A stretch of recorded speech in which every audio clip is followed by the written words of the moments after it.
后来乡亲啊，甲这个中医中药甲改做台医台药，你看好无？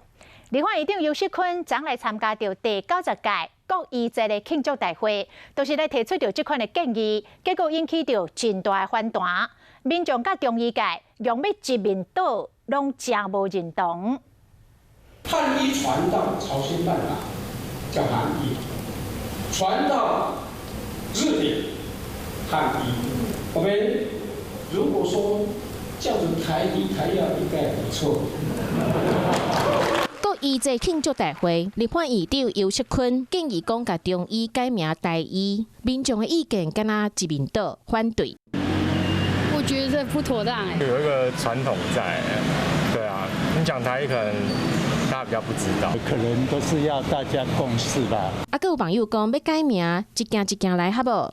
有人问讲花行咧，当时要改又好。游锡堃过登讲了，佮出面甲立场讲个清楚。交换意见啊，大家讨论，并不是我能决定的。坚决反对到底。台北市中医工会理事长李手机赖内底接到足侪会员讲因反对，嘛呼吁政府想要改名，不如推广中医，亲像伫国立大学设立中医学系。私立大学的话，都必须要自筹经费，那基本上我们在研究能量的就相对不足。行政院长讲要改名，中医界讲要争取医疗资源，这争议含难题，就看政府如何解决。